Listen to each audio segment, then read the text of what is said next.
Bon, la Suisse, c'est un très beau pays et il y a beaucoup de gens qui peuvent se poser la question de savoir est-ce que c'est bien d'aller habiter en Suisse? Est-ce que l'herbe est plus verte ailleurs? Notamment quand on vient d'enfers fiscaux. Euh, et on verra que ça touche en règle générale la francophonie, hein, je pense. C'est pas qu'une question de France. Tous les pays francophones ont un souci similaire du point de vue de l'économie en règle générale. On peut se poser la question en venant de ces pays-là, bah tiens, la Suisse, c'est quand même un pays qui est connu pour avoir un super cadre de vie, pour avoir un très très beau paysage, pour avoir des salaires très élevés, des coûts très élevés aussi, ça c'est pas un secret, mais en tout cas il y a un reste à vivre potentiellement plus important. Donc ça c'est des calculs à faire hein, suivant votre situation, mais de toute façon tout ça ça reste qu'un rêve tant que vous engagez pas les démarches qu'il faut pour pouvoir aller en Suisse. Et donc la première étape pour s'installer en Suisse, ben, c'est de trouver un logement notamment. C'est pas vraiment la première étape, mais c'est une des étapes essentielles et c'est celle qu'on va couvrir aujourd'hui. Donc pour trouver un logement, j'ai isolé 4 critères qui sont vraiment très importants à mon avis. Et bon, il y en a d'autres. Il y a plein d'autres sujets qu'on pourrait explorer sur l'expatriation, s'installer en Suisse, et on pourra les explorer dans cette même playlist sur l'expatriation que vous trouverez sur cette chaîne. Sans plus tarder, on va commencer avec le premier critère. Et le premier critère, les gars, c'est le pognon. Venir en Suisse, ça coûte super cher. En fait, il faut savoir que bon, le salaire médian en Suisse, c'est à peu près 6 000 francs net par mois. Et ben, les loyers, ils suivent avec. Le coût de la vie, il suit avec. Et il y a des petites spécificités de logement. Donc, le premier, c'est que, bah, un peu comme en France, mais je pense que dans d'autres pays, ça va être à peu près pareil, vous devez avoir un loyer qui ne va pas dépasser 33% de vos revenus. Vous devez payer 3 mois de caution. Et ça, c'est obligatoire. C'est un truc qui est essentiel. Après, moi, je parle d'une situation personnelle où je suis tout seul. J'avais 23 ans quand je suis arrivé. Donc, j'avais un budget qui est différent de celui d'une famille aussi. Enfin, il y a énormément de coûts à prendre en compte en fait quand on vient en Suisse. Et je vais donner juste une anecdote pour moi qui va vous servir d'exemple. Mais en fait, quand je suis arrivé, donc octobre 2022, à la mi-octobre, j'ai pu commencer à mettre un peu d'argent de côté que à partir de mars. Avant ça, en fait, tout ce que j'ai gagné en Suisse, donc c'était mon premier travail, c'était des dépenses. Donc c'était des dépenses de logement, c'était des dépenses de coût de la vie en règle générale. J'ai remboursé mes parents qui m'avaient aidé un peu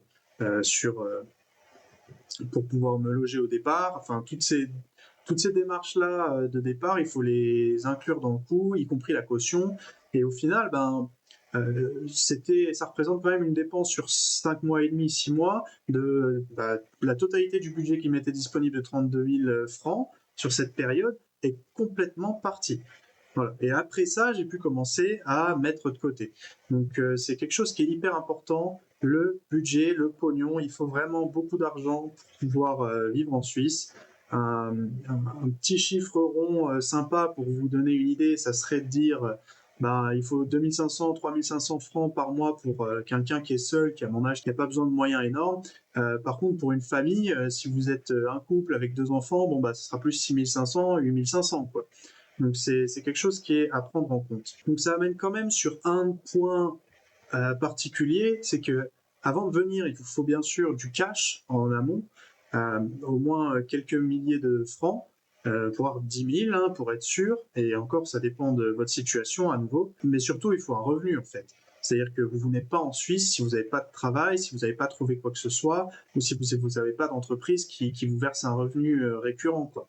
C'est pas possible de trouver un logement dans des conditions où vous n'avez pas de revenus. C'est vraiment très très difficile, à moins que vous ayez une montagne de cash sur laquelle vous pouvez vous asseoir, mais à ce moment-là, vous êtes peut-être déjà rentier et puis tout va bien pour vous, mais en règle générale, non. Et donc voilà, il y a une dimension de prévention avec le pognon, mais en fait, il n'y a pas que ça. La raison aussi pour laquelle il faut avoir cet aspect de prévention, c'est parce que ça prend du temps de trouver un logement en Suisse.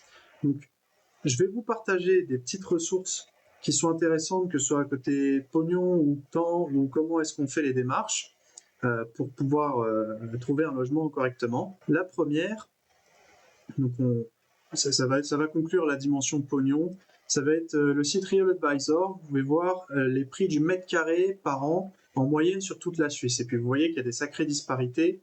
Que vous soyez à Genève, Zurich, ça va être très cher. Dans d'autres cantons, ça va être moins. Enfin, c'est quelque chose qui est important. Je vous laisserai le lien d'un petit article qu'on pourra commenter. Donc je vais remonter.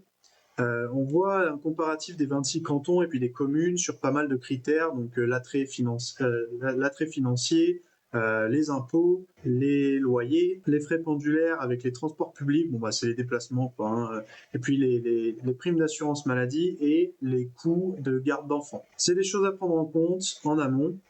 Maintenant, quand je parlais de temps, c'est que en moyenne, ça peut demander 3 mois de trouver un logement en Suisse. Donc ça dépend des endroits où vous êtes, mais à Zurich, c'est clair et net.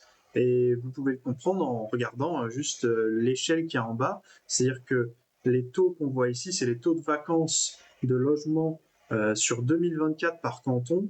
Ils sont extrêmement faibles. C'est un marché très compétitif, super saturé la Suisse. Pour trouver un emploi, c'est très compétitif, mais aussi pour trouver un logement derrière. Donc on peut voir par district, il y a un peu plus de disparité. Hein.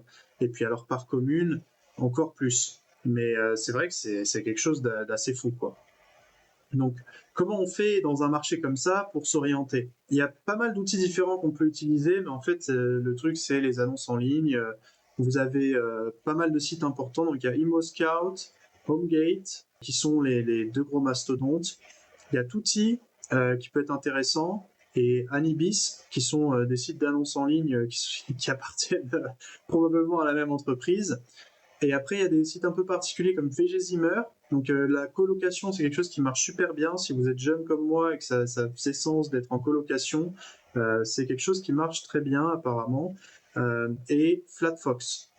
Sur toutes ces plateformes, il faut vous mettre des alertes en suivant les critères que vous voulez suivre pour rechercher l'appartement qui vous conviendrait ou le logement en tout cas qui vous conviendrait. Et donc moi j'ai eu relativement de la chance hein, parce qu'en fait j'ai pris 1 mois et demi avant de trouver mon logement actuel et puis ça fait 3 ans et demi que j'y suis maintenant. Mais quand je disais 3 mois, c'est pas de la blague. Et puis quand tu fais tes recherches et que tu vas visiter des endroits, tu as quand même des trucs un peu fous. C'est-à-dire que j'étais venu visiter une chambre chez l'habitant. Il y avait des mecs de 40 ans qui étaient en compétition avec des étudiants qui venaient avec leurs parents pour visiter la chambre. Il y a un autre moment où j'étais... Mais ça, c'était hallucinant. J'étais pour un appart, donc qui coûtait moins de 1 300. Au début, je cherchais des trucs pas très chers. C'était quelque chose de 30-35 mètres carrés, si je me trompe pas. J'arrive, il y a déjà 25 personnes, on est 15 minutes avant que la visite soit censée commencer. La dame de l'agence est arrivée 30 minutes en retard et on s'est retrouvé à 70 au moment où elle est arrivée, à attendre devant la porte. J'ai compté parce que j'avais que ça à faire, il y avait 70 personnes. Donc après, on rentre dans l'appartement, on était en train de faire à la queue le tour de l'appartement, donc qui est pas très grand, hein, et puis tu as 50 personnes qui sont là dans les... Et à la fin, tu prends le papier que la dame te donne, c'est un formulaire que tu dois remplir pour pouvoir postuler et avoir peut-être une chance d'obtenir l'appartement avec un dossier complet, on va y revenir juste après.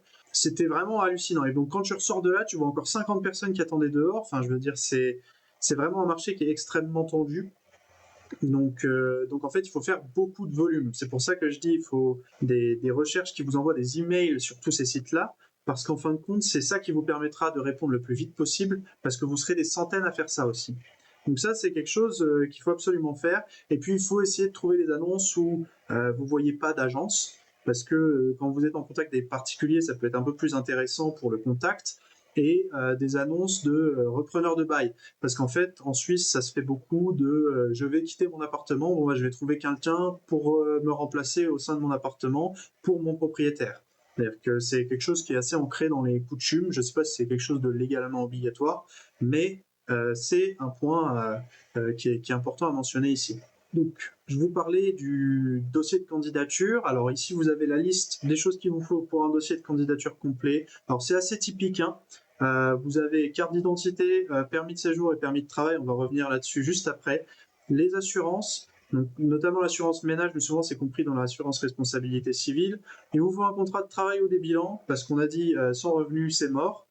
Vous faut un extrait du registre des poursuites aussi. Alors en fait, c'est quelque chose que vous pouvez avoir en France aussi auprès de la Banque de France, le FICP. Donc ça, j'étais pas au courant du tout, je savais pas du tout ce que c'était.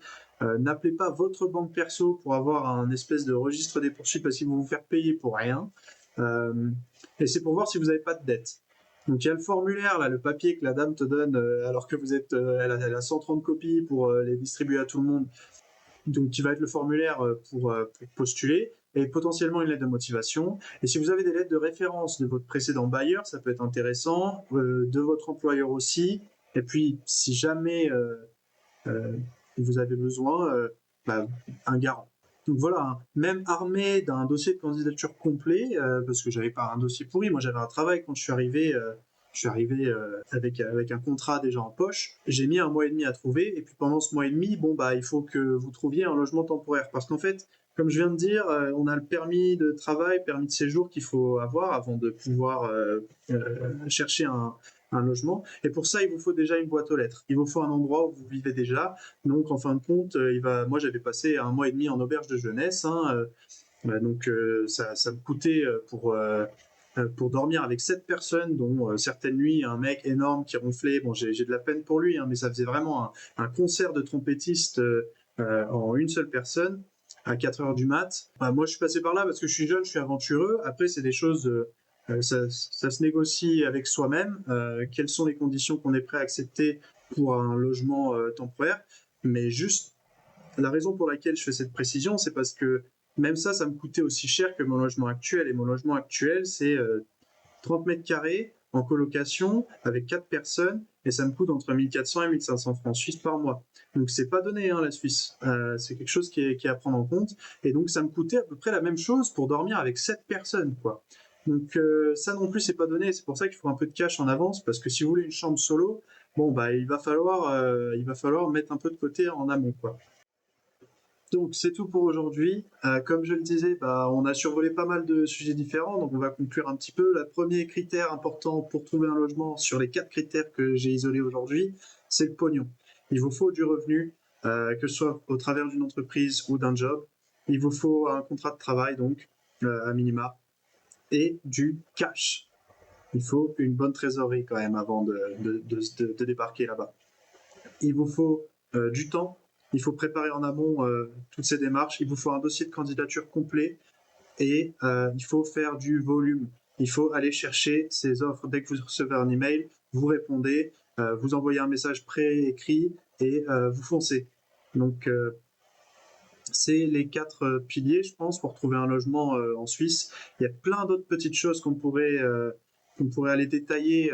Là, comme j'ai dit, c'était du survol. Donc, n'hésitez pas à poser vos questions en commentaire, parce que c'est ça qui me permettra de savoir quelle réponse je pourrais apporter sur les prochaines vidéos qui sont relatifs au logement, mais aussi sur les autres sujets qui pourraient être intéressants quand on parle de la Suisse. Parce qu'au final, là, on a parlé de pas mal de points négatifs, mais ça reste quand même un super pays dans lequel habiter. Donc, il y a plein de raisons pour ça et on les explorera ensemble au travers des autres vidéos de cette playlist Suisse Vie / expatriation. Et j'ai hâte de vous voir pour les prochaines. Allez, la bise!